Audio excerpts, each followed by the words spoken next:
Bonjour mes frères et sœurs dans le Seigneur, soyez bénis chez vous. Je rends grâce au Seigneur qui nous permet une fois de plus d'être en bonne santé, en vie et de pouvoir partager ces moments ensemble. Nous souhaitons la bienvenue à toutes ces personnes que le Seigneur a touchées afin de s'abonner à ce site, à cette chaîne, de l'édification et des révélations de la part du Seigneur. Je vais, avec la permission du Seigneur et par sa grâce, vous dire ce qu'il m'a montré dans la nuit. Pour ceux qui m'ont suivi tout à l'heure, je vous ai dit que dans la nuit, je m'étais réveillée pour prier. Et pendant que je priais, j'ai vu le Seigneur de dos, en train de parcourir des ruelles.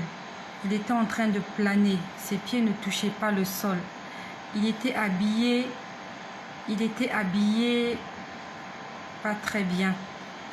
Et je l'ai vu de dos. Il avançait comme quelqu'un qui était fatigué, comme quelqu'un qui était abattu à la recherche d'une maison. Pour ceux qui viennent de nous rejoindre, je vous conseille, afin de mieux comprendre comment le Seigneur nous parle, d'écouter et de suivre les vidéos précédentes. Puis après, lorsque le Seigneur, en fait, je l'ai vu en train de chercher des maisons ouvertes. En fait, il cherchait des cœurs. Il cherchait des cœurs qui pouvaient s'ouvrir pour le recevoir dans leur maison, dans leur maison. Il cherchait des gens qui vont ouvrir leur cœur et les recevoir dans leur vie comme Seigneur et Sauveur, mais toutes les portes étaient fermées. Et le Seigneur m'a dit hier, il m'a dit Simon de Cyrène. Il m'a dit Simon de Cyrène. Et tout à l'heure, pour ceux qui m'ont suivi, j'ai expliqué ce que signifie Simon de Cyrène. Puis après, j'ai commencé à prier. J'ai commencé à prier pour un voisin. J'ai un voisin qui est musulman. Et avant que ce voisin-là ne soit mon voisin, j'avais un autre voisin avec qui je n'avais pas de très bon rapport. En fait, on va dire que je n'étais pas très proche de lui. Et un matin, le Seigneur m'a demandé, c'était un matin, je sortais pour aller au travail. Le Seigneur m'avait demandé de m'arrêter et de lui dire que Jésus l'aimait. Mais je ne l'avais pas fait. Je m'étais dit que ça allait le choquer. Parce que c'est un musulman, je m'étais dit, lorsque je lui dirai que Jésus t'aime, il se dira, quel rapport y a-t-il entre Jésus et moi? Et je ne lui avais rien dit. Et je crois, la semaine qui venait, ce monsieur était mort.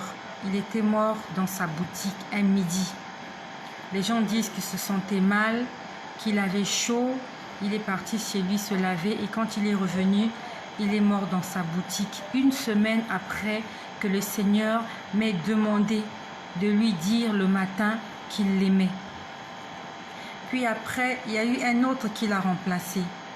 Et quand cet autre l'a remplacé, nous avons quand même tissé de bons rapports.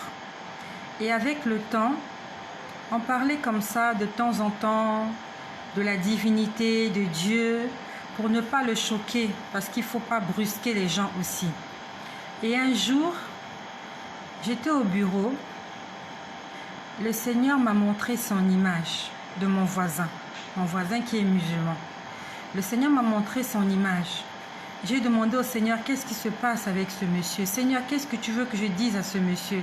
Le Seigneur m'a dit, il ne dort pas la nuit.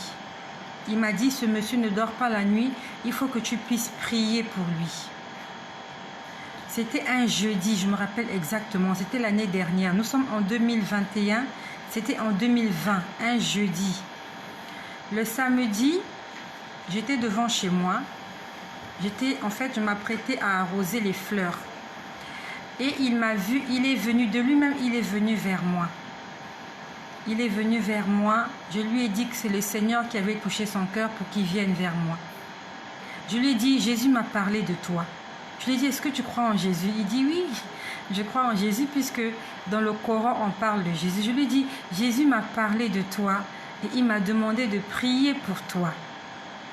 Je lui ai dit, le Seigneur m'a dit que tu ne dors pas. Il m'a regardé, il m'a dit, c'est vrai, je ne dors pas la nuit. Il m'a dit, dès qu'il est 2 heures du matin, je n'ai plus sommeil, quelle que soit l'heure à laquelle je me suis couchée. Il m'a dit, dès qu'il est 2 heures du matin, je n'ai plus sommeil. Je lui ai dit, c'est Jésus qui m'a dit que tu ne dors pas et qu'il fallait que je puisse prier pour toi. Et je lui ai posé la question de savoir s'il croyait que la prière pouvait avoir un effet. Il m'a dit oui. Nous avons prié ce jour-là, c'était dans la rue. Je lui ai dit, il n'y a pas un endroit pour prier Dieu, il n'y a pas une position spéciale. Je lui ai dit, la prière que je vais faire aujourd'hui, tu verras ses effets. J'ai prié avec lui ce samedi matin. J'ai rendu grâce au Seigneur parce qu'il ne m'avait pas menti. Et je lui ai dit, Seigneur, tu veux que cet homme puisse dormir. C'est ton fils, c'est ton serviteur, c'est ta créature. J'ordonne maintenant, aujourd'hui, qu'il puisse trouver le sommeil au nom de Jésus.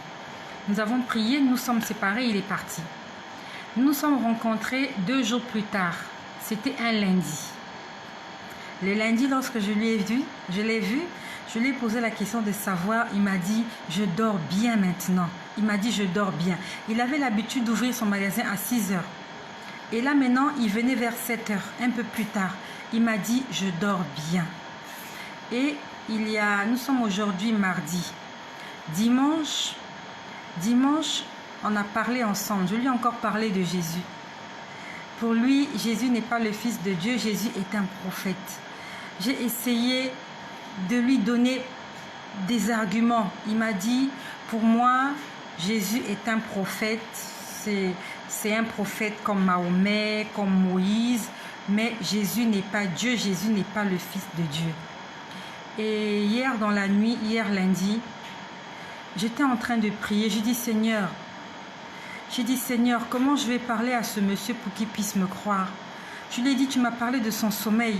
Malgré le fait que je lui ai dit que c'est toi qui m'as dit qu'il ne dormait pas la nuit, il ne croit toujours pas en toi.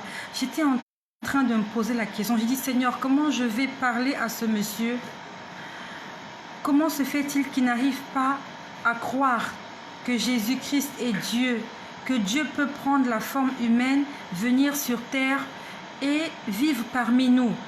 Pendant que je priais pour mon frère musulman, c'est mon voisin, j'étais en train de prier pour lui parce que j'ai ça dans mon cœur, j'ai ça au cœur, j'ai ce fardeau-là au cœur de prier pour lui, pour le salut de son âme. Et toi qui m'écoutes, tu as sûrement quelqu'un qui est dans l'erreur. Ne cesse pas de prier pour cette personne. Ce n'est pas la peine d'entamer des discussions qui vont aboutir à des débats. Lorsque tu essayes, tu te rends compte qu'il y a un mur d'opposition. Ne force pas, tu t'arrêtes. Il faut que nous puissions faire preuve de sagesse. Il ne faut pas amener cela à un débat et après mettre une barrière entre la personne et nous. Lorsque nous abordons ce genre de personnes, abordons-les avec amour. Abordons-les tout en les comprenant. Ce n'est pas de leur faute. Ils sont nés dans cette religion. Ils ont grandi dans cette religion. Ils n'ont pas connu autre chose que cela. Donc ce n'est pas facile de les convaincre si ce n'est pas l'intervention du Saint-Esprit. Laissons le Saint-Esprit faire le reste. Et j'étais en train de prier. Et avant ça, après que j'ai fait la prière, le jour où j'ai prié pour lui, pour son sommeil, quelque temps plus tard, il venait me voir. Il me dit, maman, je t'ai rêvé. Je lui dis, mais comment tu me rêves? Il me dit, je t'ai rêvé. En tout cas, il me dit, je fais de bons rêves sur toi. Quand je te rêve, tu viens me secourir. Tu m'as montré une maison. Tu m'as montré de l'eau à boire. Je lui dis, mais l'eau, c'est la vie. Je lui dis, mais la vie, c'est Jésus. Dieu est en train de te parler dans ton songe que moi, je t'apporte de l'eau. L'eau, c'est la vie. Et la vie, c'est Jésus.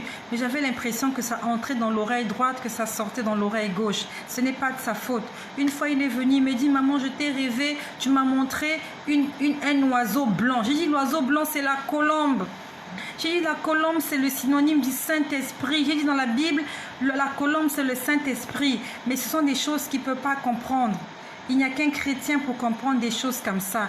Et je prie vraiment, je suis en train de prier pour lui parce que Dieu lui a déjà révélé que je ne suis pas quelqu'un de malveillant dans sa vie. Il m'a dit, quand je dors, je te rêve la nuit, tu viens me secourir, des choses comme ça. Je dis, mais Dieu est en train de te parler que je suis la bonne personne, que c'est moi qui vais te montrer le chemin à suivre. Mais j'ai l'impression que ça ne passe pas.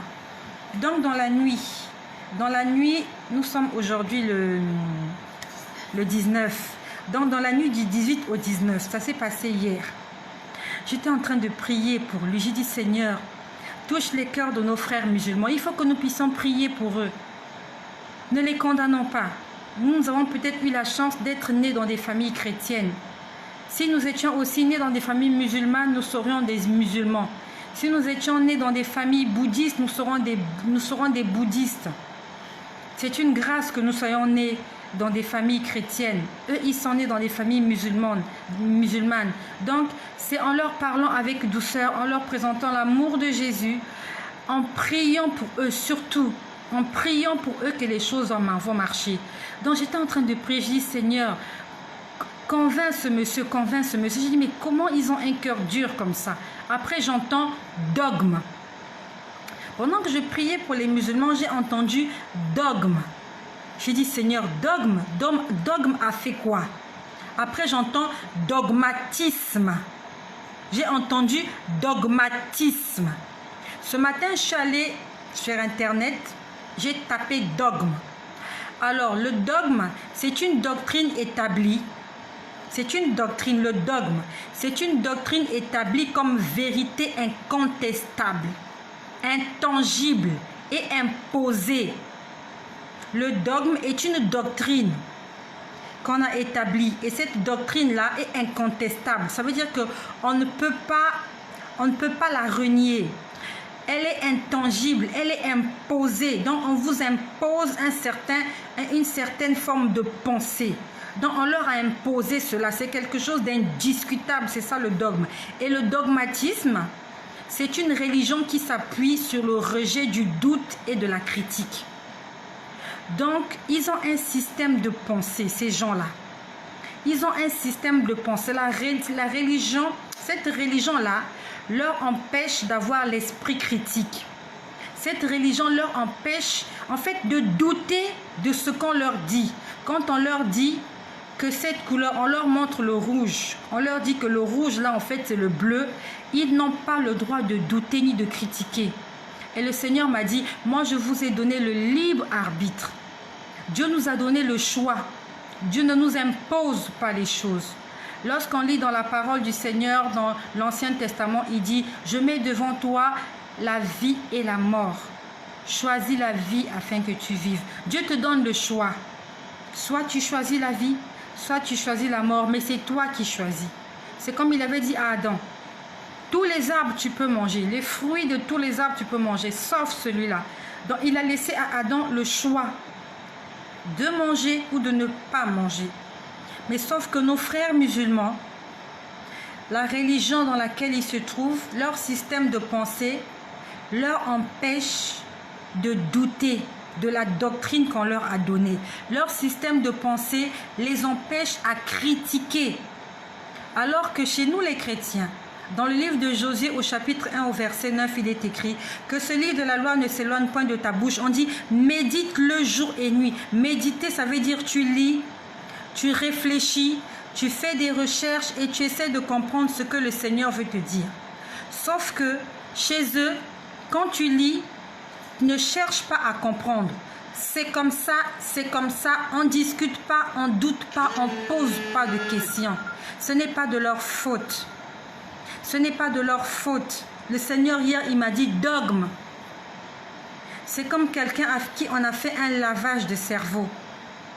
Ce n'est pas de leur faute. Ils sont comme voilés. C'est comme si on a voilé leur esprit. Après, il m'a dit dogmatisme. Ce n'est pas la faute de nos frères. Nous devons prier pour eux. Nous devons prier pour eux. Prions. Je suis en train de prier pour mes frères musulmans. J'ai dit, Seigneur, je suis en train d'écouter les témoignages là où tu te révèles aux musulmans. Seigneur, révèle-toi aux musulmans. Et ce matin, j'étais au bureau. Le Seigneur m'a montré une famille musulmane. Je ne connais pas cette famille. J'ai vu un homme, une femme avec, je crois, 2 ou 3 enfants. Et quand je les ai vus, j'ai commencé à prier pour eux. J'entendais le monsieur parler une langue que je ne comprenais pas. Il parlait une langue que je ne comprenais pas. Je ne sais pas si c'est de l'arabe, je ne sais pas, mais ce monsieur est marié à cette dame-là. En fait, je l'ai vue, ils étaient en couple et ils avaient 3 petits-enfants. Et quand je les ai vus, je sais que c'était des musulmans par rapport à leur accoutrement. Je dis, Seigneur, je te prie pour mes frères musulmans. Seigneur, révèle-toi aux frères musulmans. Révèle-toi, Seigneur, à mes frères musulmans. Après, j'ai entendu, ne vous mettez pas en colère. C'est ce que j'ai entendu. C'était ce matin. Pendant que j'étais en train de prier pour ce couple, en fait, pour cette famille musulmane.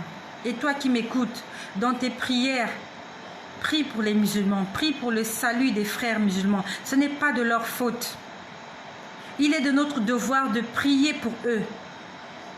Eux, leur Dieu leur demande de nous tuer, de nous faire du mal parce qu'on n'a pas la même pensée que eux. Mais notre Dieu, à nous qui est amour, nous demande de prier pour eux, de les accepter tels qu'ils sont et de leur présenter l'amour de Jésus. C'est ça la différence qu'il y a entre nous et les autres. C'est que nous, notre Dieu, il est amour. Notre Dieu, il est compassion. Notre Dieu, il est compréhension. Notre Dieu, il est pardon. Notre Dieu, il est miséricorde. Et c'est ce système de pensée-là que nous devons leur transmettre. Leur dire, je t'aime. Malgré nos différences, mon Dieu me demande de t'aimer, de te pardonner, de te tolérer, de ne pas avoir de la haine pour toi, de ne pas te tuer, de ne pas te vouloir du mal. C'est ça la différence entre un enfant de Dieu et autre chose. Entre un enfant de la lumière et un enfant des ténèbres. C'est ça la différence. Toi qui m'écoutes, si tu n'as pas l'amour dans ton cœur, alors tu n'es pas un enfant de Dieu.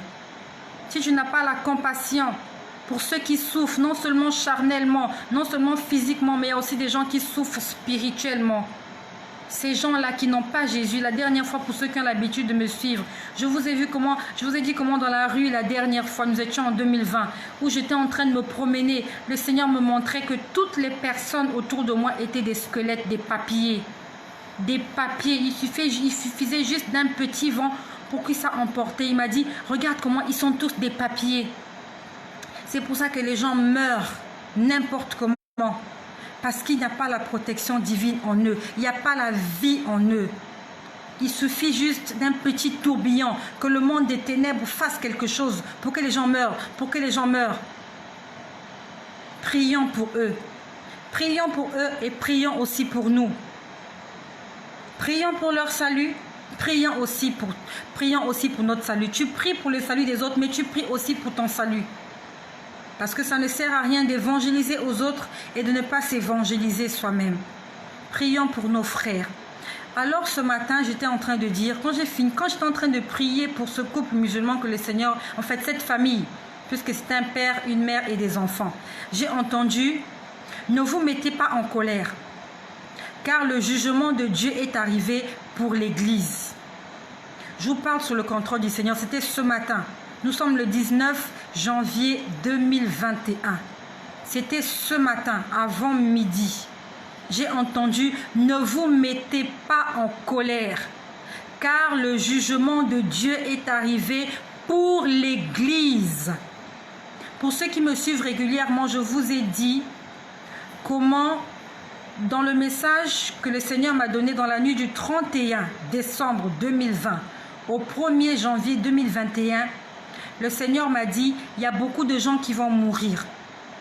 Il y a beaucoup de chrétiens hypocrites. Toutes les personnes qui ne vivent pas dans la vérité. Beaucoup qui vont mourir. Il m'a dit, bientôt le jubilé. Bientôt le jubilé.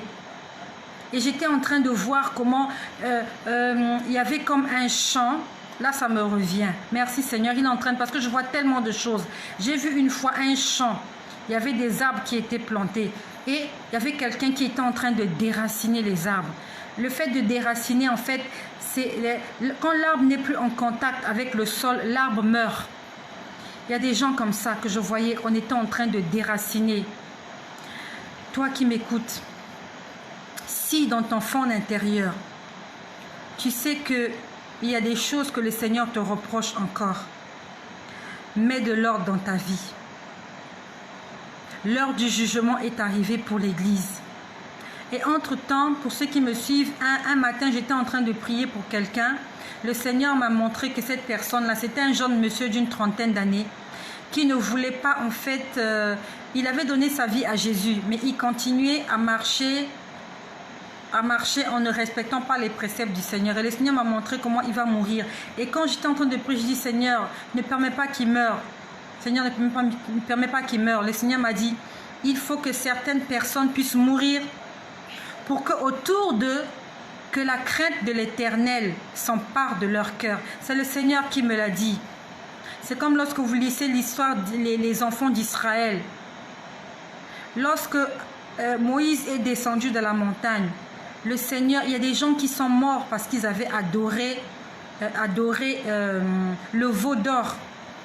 Le ciel, la terre s'est ouverte et a englouti des gens comme Dathan. Parce qu'ils étaient en train comment je peux dire, d'inciter les enfants d'Israël à désobéir à Dieu. Et Dieu a permis que les enfants d'Israël puissent voir ces choses afin que la crainte s'empare de leur cœur. Mais sauf que la crainte s'emparait d'eux juste pour un moment. Ils n'ont pas cessé de murmurer contre Dieu. Ils n'ont pas cessé de murmurer contre Moïse. Et plusieurs, si ce n'est... On va dire que presque tout, on va dire tout le monde, puisqu'il n'y a que Josué et Caleb qui sont entrés à Canaan. Ils étaient des milliers à sortir d'Égypte. Ils sont tous morts dans le désert.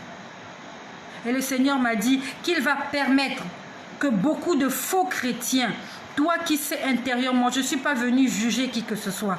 Je suis venu vous répéter ce que le Seigneur me demande de vous dire. Car cela est ma mission. C'est ma mission. Je ne suis pas venu maudire des gens. Je ne suis pas venu. Je parle sous serment. Ce que je dis, c'est le Seigneur qui me demande de vous le répéter. En cette année 2021, il y a beaucoup de faux chrétiens qui vont perdre la vie. Et toi qui m'écoutes, je prie que tu ne sois pas compté parmi ces faux chrétiens qui vont perdre la vie. Le Seigneur a dit qu'il permettra cela afin que les autres, que la crainte de Dieu s'empare des cœurs de certaines personnes. Lorsque tu vas voir ton frère chrétien mourir, que Dieu est en train de punir autour de toi, alors tu te remettras en question. Il m'a dit que ça va se passer comme ça en 2021. La dernière fois, je vous ai dit comment en 2021, j'ai vu beaucoup de sacrifices humains. Il y aura beaucoup de sacrifices humains. Nous devons nous lever dans la prière. Arrêtons avec la distraction. Arrête de suivre n'importe quoi sur la télé. Arrête de suivre n'importe quoi sur les réseaux sociaux. C'est le moment de se lever, de chercher la face du Seigneur avant qu'il ne soit trop tard. Nous sommes des personnes averties. Et j'ai fait un constat amer. J'ai fait un constat très amer. Lorsque le Seigneur me demande d'aller parler à quelqu'un, lorsque le Seigneur me demande d'aller prêcher l'évangile à quelqu'un, la majorité des temps, ces personnes finissent par mourir. Je ne sais pas pourquoi ça se passe comme ça. La majorité. Chaque fois que le Seigneur m'a envoyé à l'hôpital pour prier pour quelqu'un, ces gens sont morts. Pourtant, ce n'était pas le but. J'étais allée leur parler de Jésus. J'étais allée prier pour eux, pour qu'ils soient sauvés et que le Seigneur les guérisse. Mais la majorité des gens que je vais physiquement rencontrer sont en train de mourir.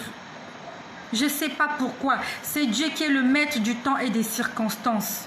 Je ne sais pas pourquoi ça se passe comme ça. En 2020, les gens que je suis allée voir à l'hôpital, ils sont morts. En 2019, je suis allée, sous la recommandation du Seigneur, je suis allée voir des gens même que je ne connaissais pas à l'hôpital. J'ai vu des gens à l'hôpital. Je leur ai parlé de Jésus.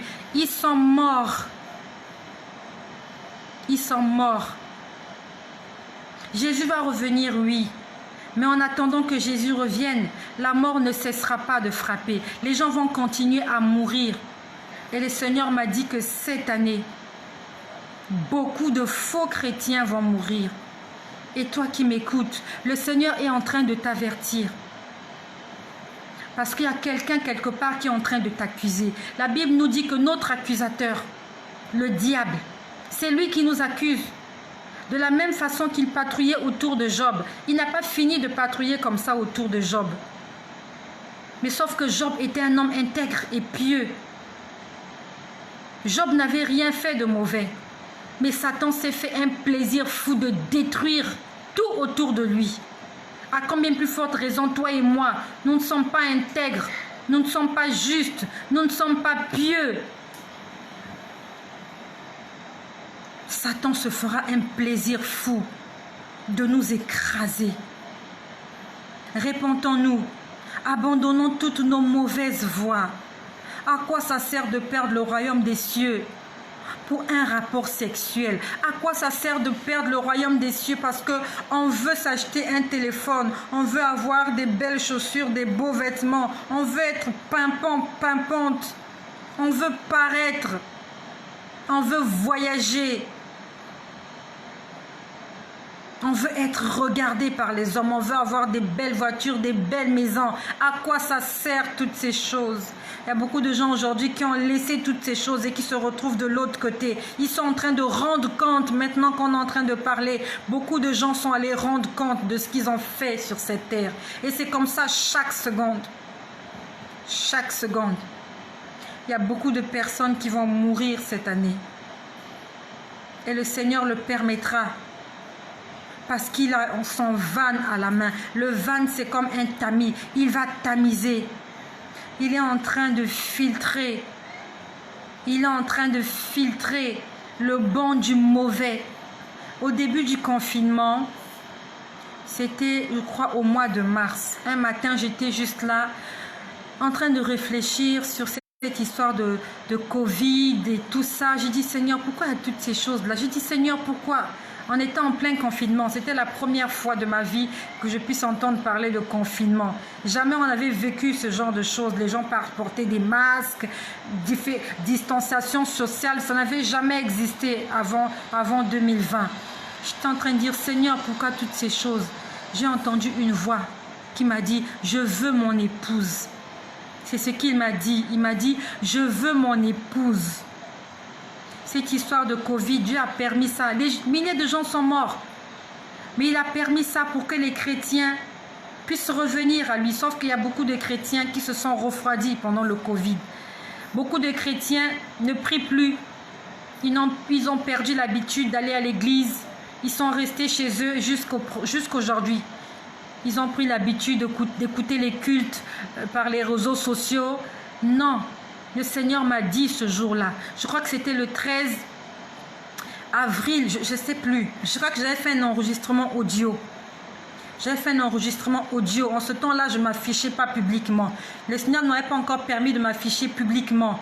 Et ce matin-là, il m'a dit, je cherche mon épouse. Il a dit, je veux mon épouse.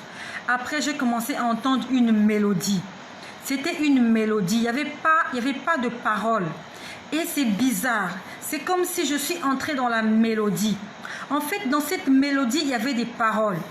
C'est comme si vous entendez pam, pam, pam, pam, pam, pam, pam. Vous entendez juste la mélodie.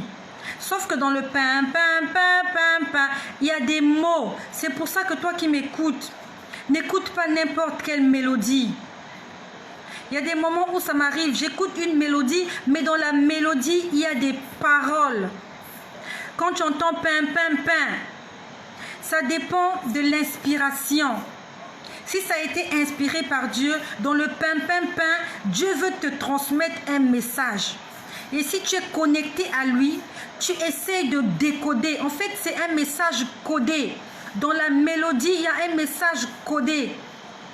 Et même dans les mélodies païennes, dans les mélodies profanes, attention. Attention, toi enfant de Dieu qui m'écoute, tu entends seulement une mélodie, comme lorsqu'on chante à l'opéra, c'est un exemple que je prends. Pam, pam, pam, pam, pam, pam, pam, pam, pam.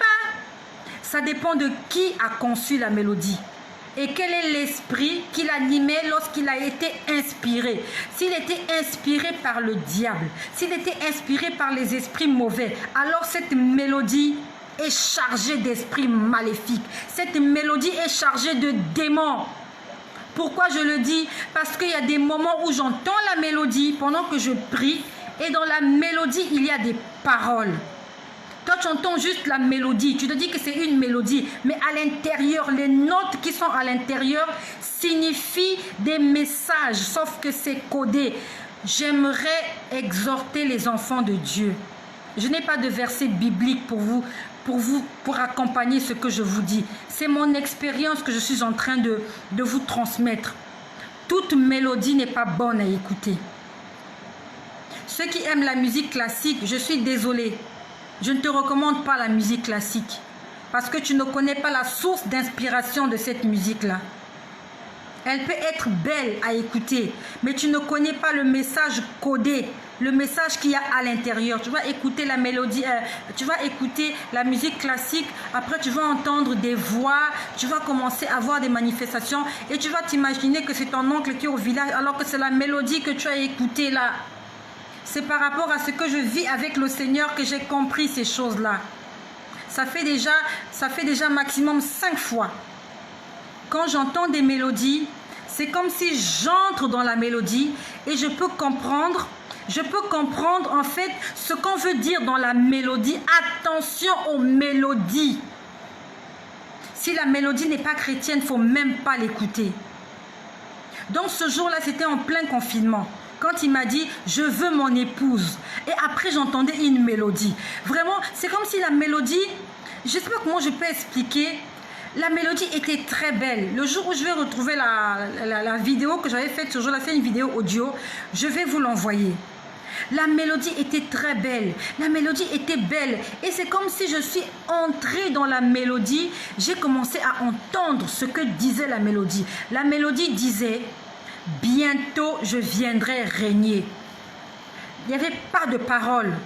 Mais la mélodie disait « bientôt je viendrai régner, bientôt je viendrai régner, bientôt je viendrai régner ». Le règne de notre Dieu, que ton règne vienne, notre Père qui es aux cieux, que ton nom soit sanctifié, que ton règne vienne. C'est ce que la mélodie disait. Il n'y avait pas de parole, il n'y avait que de la mélodie. Et ça disait « bientôt je vais régner ». Toi qui m'écoutes, n'écoute plus les mélodies. Si tu les écoutes, ne sois pas intéressé par n'importe quelle mélodie. Parce que tu ne connais pas la source d'inspiration. Le Seigneur nous a parlé aujourd'hui. L'heure du jugement est arrivée pour l'Église. Beaucoup de gens vont mourir. Des faux chrétiens vont mourir, les chrétiens hypocrites qui ne veulent pas changer. Ça fait longtemps que le Seigneur est en train de t'interpeller. Ça fait longtemps qu'il te parle. Tu as endurci ton cœur. Tu as endurci ton cœur. Et si tu m'écoutes aujourd'hui, que ce ne soit pas ma voix qui soit en train de te parler, mais c'est la voix du Seigneur qui te dit « Mon fils, reviens à la maison avant qu'il ne soit trop tard. Ma fille, reviens à la maison, reviens à la raison avant qu'il ne soit trop tard. Car l'heure du jugement est arrivée. » Et il y a beaucoup de gens qui vont perdre la vie parce que le Seigneur veut sauver plusieurs. Le fait qu'un chrétien meure attire l'attention autour de lui, des autres chrétiens pour se dire « si lui il est mort, alors moi aussi je peux mourir ». Elle est morte dans son sommeil, elle est morte par un accident, elle est morte sur une table d'accouchement. Pourquoi Dieu a permis qu'elle meure? Peut-être qu'elle avait des choses contre son Dieu. C'est pour réveiller notre conscience. Dieu n'a pas l'intention que ça se passe comme ça, mais Dieu n'a pas d'autre choix. Dieu n'a pas d'autre choix. Jésus-Christ est mort pour que l'humanité soit sauvée. Et s'il faut que certaines personnes meurent pour que la multitude soit sauvée, alors Dieu le fera ainsi. Dieu le fera ainsi. Des pasteurs vont mourir pour que les brebis se posent la question de savoir pourquoi le pasteur est mort. C'est parce qu'il était désobéissant. C'est parce qu'il prêchait des mauvaises doctrines. C'est parce qu'ils s'étaient détournés de la voie du Seigneur. Et alors les brebis vont revenir vers le bon berger. Ils ne vont pas ressembler à leur pasteur, mais ils vont ressembler au bon berger. Celui-là qui donne sa vie pour ses brebis, Jésus-Christ. J'aimerais t'inviter avec moi, toi qui m'écoutes. La nuit porte conseil, c'est vrai. Mais plusieurs personnes dormiront aujourd'hui, ne se réveilleront pas demain. Il y a beaucoup de personnes qui vont mourir cette nuit. Et je prie que tu ne sois pas compté parmi ces personnes qui vont rendre l'âme ce soir. Et que si ça arrivait, que le Seigneur t'ouvre le ciel et qu'un ange descende pour venir te chercher, dis avec moi, Seigneur Jésus, j'ai écouté ta parole. Je te demande pardon pour l'endurcissement de mon cœur. Je te demande pardon pour ma désobéissance. Saint-Esprit de Dieu, je t'invite dans mon cœur. Change-moi, façonne-moi, lave-moi, purifie-moi, aide-moi à être un véritable enfant de Dieu. Aide-moi à obéir à tous les commandements qui m'ont été donnés par le Seigneur. Fortifie ma foi. Au nom puissant de Jésus-Christ, que cela soit ton partage. N'abandonne pas le Seigneur. Toi qui as décidé de suivre le Seigneur, ne l'abandonne pas. Tiens ferme, quelles que soient les difficultés, quelles que soient les persécutions. Le Seigneur te récompensera pour toutes les décisions que tu as prises afin de lui être agréable. Sois ferme, la Bible dit, celui qui persévérera jusqu'à la fin sera sauvé. N'abandonne pas le Seigneur. Toi qui as fait cette prière, alors va maintenant dans une nouveauté de vie avec le Seigneur, en lui obéissant, en faisant des efforts pour lui être agréable et surtout pour rendre le diable en colère. Arrêtons de réjouir le cœur de Satan. Arrêtons de réjouir le cœur du malin. Parce que quand le diable est en joie, alors c'est le Seigneur qui pleure. Quand le Seigneur est dans la joie, le diable est dans tous ses états. Mais la joie du Seigneur, c'est ça qui donne notre force. C'est ça qui te fortifie. Si tu veux être fort, si tu veux être forte, alors tu dois régir le cœur de ton Dieu. Cherchez premièrement le royaume des cieux. Et tout ce dont vous avez besoin vous sera donné. Matthieu, dans le livre de Matthieu chapitre 6, verset 33. Cherchons le royaume des cieux. Il n'est pas difficile, il est juste là, il s'appelle Jésus. Dis-lui, Seigneur, viens, entre, transforme-moi. Oui, Seigneur, transforme-moi. Le Seigneur veut que tu lui ouvres tout ton cœur et il va te parler. Il va te parler. Il faut juste que tu le désires, que tu le désires de tout ton cœur. Que vous puissiez partager la même pensée. Et le Seigneur va se révéler à ta personne. Soyez bénis chez vous. Je remercie toutes les personnes qui ont participé. Je vois la Rosette Fatou qui est là. Je vois ma sœur Marcel de Leslie. Je vois ma sœur Erline. Je vois Elena qui est là. Soyez bénis chez vous. Et si ce partage t'a fait du bien, même pas si je sais que ça t'a fait du bien, c'est un avertissement que le Seigneur nous donne.